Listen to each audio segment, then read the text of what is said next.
Hello, I am the Script Doctor and welcome to the channel. Well, we've hit the halfway point of Star Trek Picard. How is everybody holding up?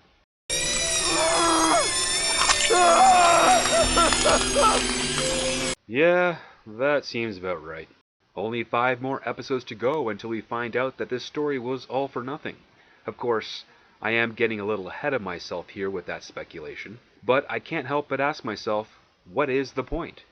For argument's sake, let's say that Picard finds Soji. Then what? What is his plan? Take her back to his vineyard? Would Soji go for that? She has her work on the Borg cube. Even though we've barely had any real development with her, we know she wants to be there. She wants to reclaim people from the Borg. It's a simple objective, one everyone can understand, and can continue over a long-term period. What could Picard do? Is he going to stay by Soji's side, protecting her until he dies, which is what, a year tops? Is he going to kidnap Soji? He might have to. Are we really expected to believe that she'll drop everything and go with Picard? Only if she's activated, and even then, this activation is a contrived means to compel Soji to go with Picard because the writers want that in the end. A writer's job with character doesn't just stop with the name and appearance.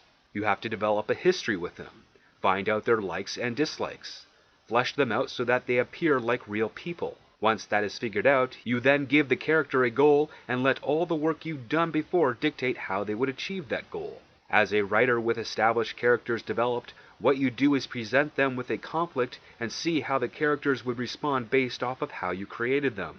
This is where the characters develop the story through the writer instead of the writer manipulating the characters to create a story. When a writer manipulates their characters become inconsistent, confusing, and unreliable. The audience will see the world change to accommodate the characters instead of the characters having an impact on the world. That's what we have here in Star Trek Picard, and we're going to use Episode 5, Stardust City Rag, to really highlight this poor character consistency. Please be advised that this review will contain spoilers. If you don't want to be spoiled, please feel free to return to my review after having seen the episode. First, we'll start with 7 of 9. She was brought into the show at the end of last week's episode and is given some backstory in this week's opening flashback. In this flashback, Icheb, played by not Manu Intirami, is on an operating table where he is having his Borg parts extracted out of him in a rather gruesome, downright horrific way. It is very sadistic, and makes me ask why these scavengers are performing these operations in such a manner. Do they enjoy hearing the screams of ex-Borg drones? Why wouldn't they sedate them, or just kill them before removing the Borg components? These ex-drones are no doubt going to be struggling and moving, and anyone with any basic medical experience knows how difficult it is to operate on a squirming patient. Well, after Icheb's eye is removed, the surgeon working on him is about to drill in his skull when Seven shows up, guns a-blasting, killing the surgeon and the others in the operating room. Seven consoles Icheb, who appears to still be alive. Not in the best of shapes, but not beyond recovery with 24th century medicine. However, instead of Seven rescuing Icheb, she weeps, holds a phaser to his chest, and squeezes the trigger to end Icheb's suffering. Jerry Ryan gives an emotional performance, showing regret, pain, and love to Icheb before ending his life. But are these actions true to the character of 7 of 9? Let's say she views Icheb as a surrogate son. I don't know about you, but if a mother loves her child, it's more likely that she'd be in denial of them about to die than accepting it and even assisting in carrying out that death in a mercy killing. She should be conflicted, desperate, eager to get Icheb out of there and to a medical facility. She's an ex-Borg drone with a massive amount of knowledge and experience. She's in a butcher shop of an operating theater. Why couldn't she scavenge together items to keep Icheb alive long enough to get proper medical attention? If the goal was to still have Icheb die, why not use the context of this scene to have Seven do everything in her power to save Icheb, but fail because of the monstrous actions of these scavengers? They should be the ones that take Icheb away from Seven. Seven shouldn't be assisting in that loss, even under the context of a mercy killing. It just doesn't feel true to her character or her relationship with Icheb. When we return to the present aboard the La Serena, Seven offers herself as a bargaining chip to the head of Freecloud, who has Bruce Maddox held captive. So this is going to be the point of Seven's character in this series? To be traded as some sort of object? She doesn't have her own mission aside from ranging? Well, that's not entirely true. What the writers have done here is make it incredibly convenient that the person who happens to be in possession of Bruce Maddox is also the one who is responsible for Icheb's death.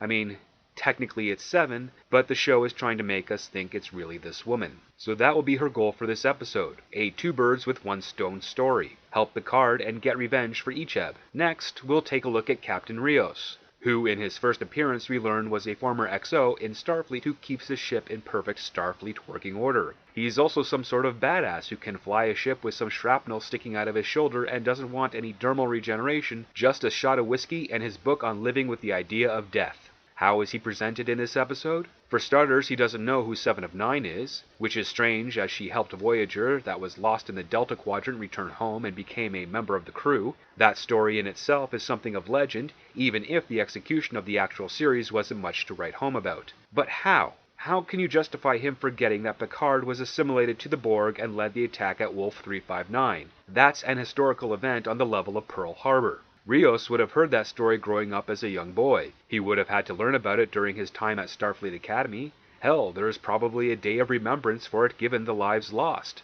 And the fact that there is also a day of remembrance for when the synths attacked Mars, it would seem strange if one would have precedence over the other. How do the writers justify him forgetting such information? They claim he blocked it out in his head, but that's a lazy excuse. But because there are some people who are sadly experiencing Star Trek for the first time through this series, the writers need to get across such information and backstory of the title character. Strange how they're waiting until episode 5 to do this. What is also stupid is that they give these lines to Rios when the Romu elf character of Eleanor would be far more appropriate to ask such questions. It gets worse because remember how in his introduction he was all badass, I lived, with the metal sticking out of his shoulder? Well, that attitude doesn't hold up because now he's dressed up as a space pimp, nervous about heading into a bar to negotiate in exchange for Maddox, and needs a drug to help him get past some alien creature that can smell lies. Last I checked, humans don't have a truth gland that betrays them when they lie. Doesn't matter how subtle a scent it is, that function doesn't exist in our anatomy. Now, if the alien were empathic like a betazoid,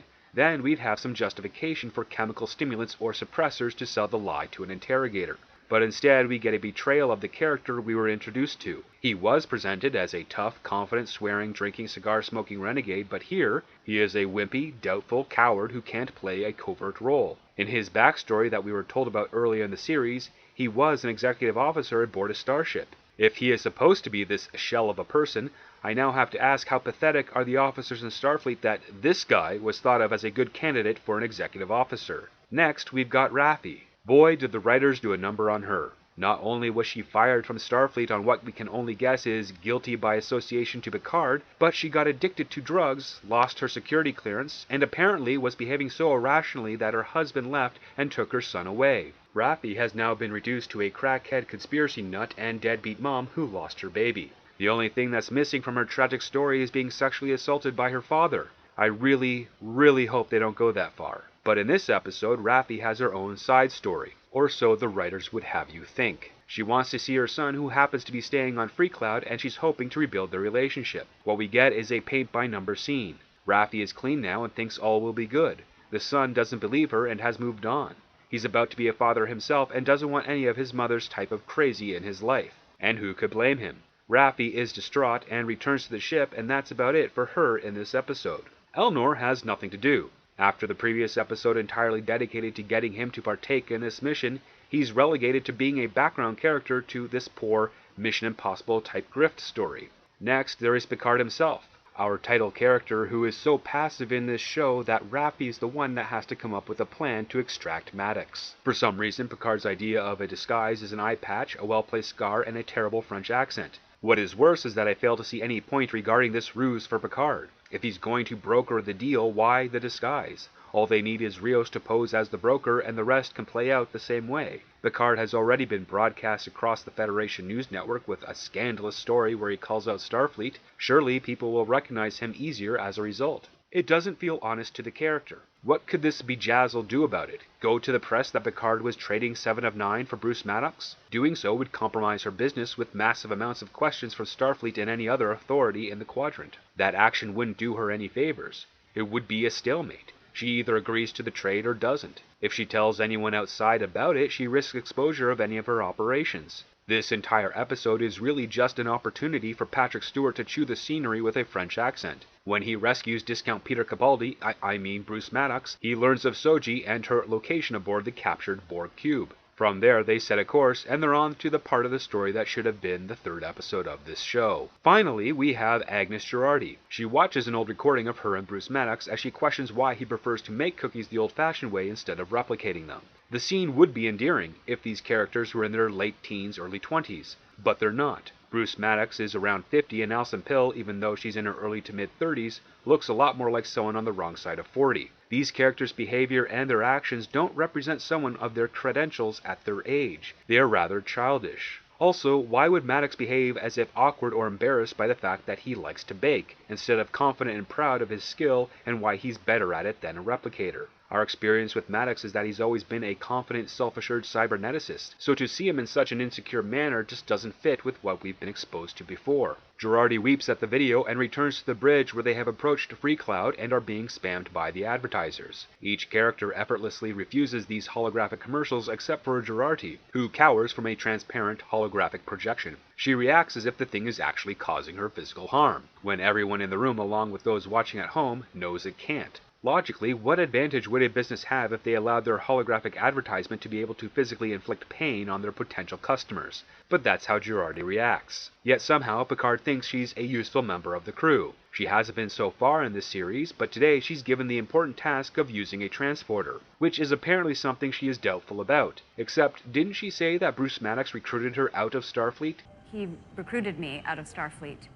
Meaning she was in Starfleet as an officer. So she should be familiar with a transporter. But I guess the writers forgot about that little detail in her backstory. Girardi is mostly background until the very last act, where after she reunites with Maddox, disables the medical bed keeping him alive so that he dies suffering, confused, and betrayed by his girlfriend. Normally with a beat of this type, I'd be asking questions about how the rest of the characters will react to the news and where it could take the story. But given the lack of understanding these writers appear to have regarding the basics of storytelling structure or character consistency, I doubt it will be properly addressed, if addressed at all, in the remaining episodes. This episode doesn't do much for the characters it's able to play with. We get nothing from Eleanor, a contradiction of character from Rios, a ham-fisted tragedy for Raffi, Picard with an eye patch and a bad accent, Girardi killing her boyfriend, and 7 of 9 succumbing to revenge. The only thing this episode got right was showing how vaporization would most likely look in reality. Every cell in the body would expand and explode at an incredible rate that it would be a bloody mess. All the other times the characters just vanish, and I'd call that more disintegration than vaporizing. With everything that sort of happened in this episode,